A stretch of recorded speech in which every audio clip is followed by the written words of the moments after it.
হ্যাঁ জল দিয়া খাইবা, জলদি ভালো হয়ে যাব।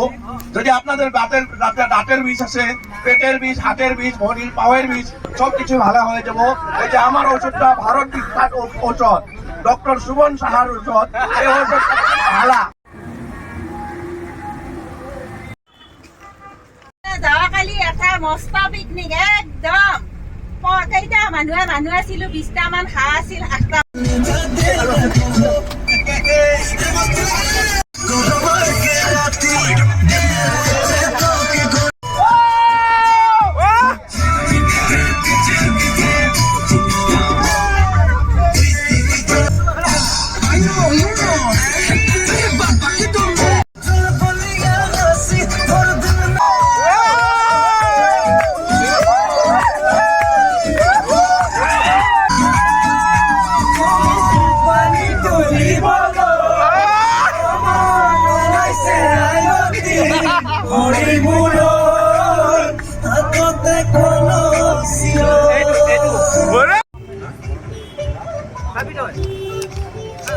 ফটো দিছা লাজ লাগে না তোৰ?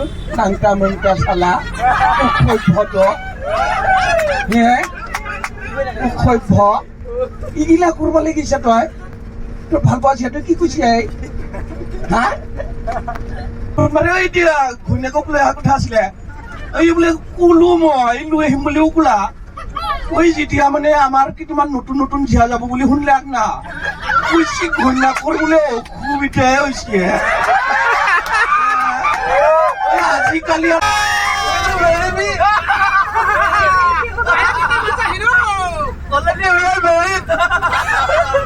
কথা তেতিয়া তেওঁ এখন মিউজিকৰ দোকান দিছিল LNB ৰোডত। তেতিয়া মই ইমান ভাল পোৱা মানে ল'ৰাক চাই সেইটো জানিছিলো, ভাল যে পাই বিয়া হ'ম ইমান সোনকালে ভবা নাছিলো।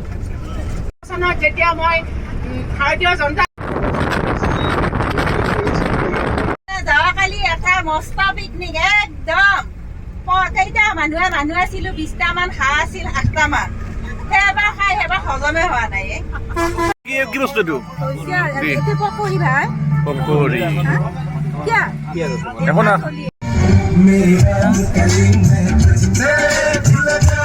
আমি আহি পালোঁ ভৈৰৱকুণ্ড। তাৰ আগতে আমি আইবিত খানাটো খাম ইয়াতে। দেখুৱাইছোঁ আপোনালোকৰ পৰিৱেশটো। আৰু খেলিব পাৰি নহয়।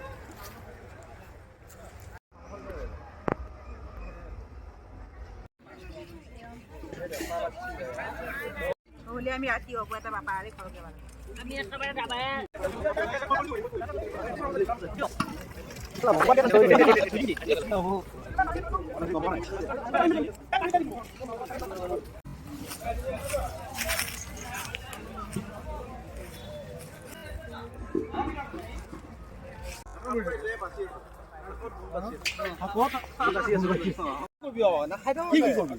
আপুনি কিয় কোৱা নাই? খাই পিঠা পৰা ল'লে হয়।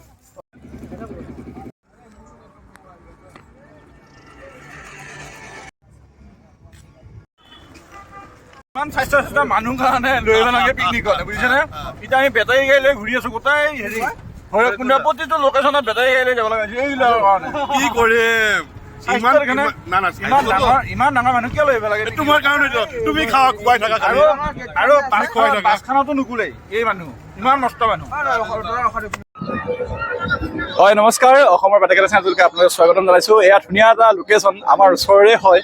এয়া ভূটান অৰুণাচলৰ যিটো সীমান্তৰ যিটো নেকি ভৈৰৱকুণ্ডৰ। আমি প্ৰতি বছৰে অহা যায়, এইকাৰণে অহা যায় আমাৰ ওচৰৰ হয় আৰু পৰিৱেশটো বৰ ধুনীয়া লাগে। আৰু এনেকুৱা এটা প্ৰাকৃতিক পৰিৱেশ পাবলৈকে খুব টান, এইকাৰণে টান। আমাৰ ওচৰৰ হ'লেও মানে আহি থকা যায়, এইকাৰণে যিমান আহিলেও ইয়াত মানে শেষ নহয়, মানে হেঁপাহ নপলায়।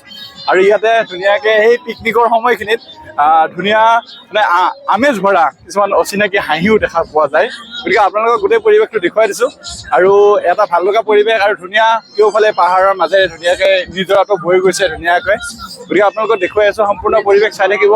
এক পিকনিক মুখৰ পৰিৱেশ গোটেইখিনি। আৰু জানুৱাৰী মাহৰ আৰু ডিচেম্বৰ লাষ্টৰ ফালে সম্পূৰ্ণ মানুহৰ ইয়াত সমাগম হয় আৰু ভাল লাগে।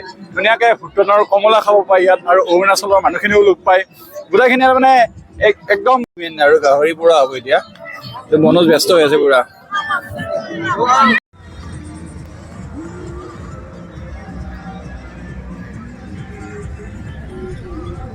হয়, এয়া আমাৰ ভৈৰৱকুণ্ডত উপস্থিত আছোঁ।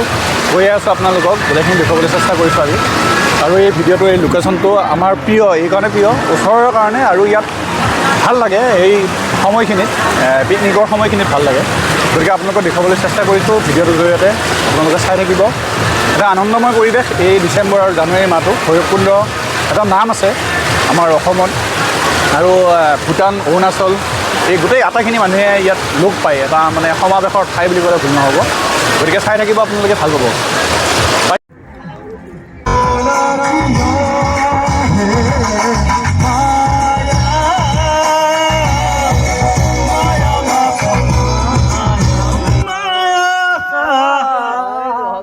বেঙেনাপোৰা, তাৰপিছত এইটো চাটনি, এইটো আপোনাৰ থলপুৰৰ বেঙেনাটো। এই থলপুৰৰ বেঙেনা, আৰু সেইবিলাক দেখাই দিয়া পাবা বস্তুবিলাক। আৰু এইটো কি আছে? এইটো আছে আপোনাৰ ৰঙালাও, বৰষুতি প্ৰকল্পৰ বগীৰৰ ৰঙালাও। ৰঙালাও কবি।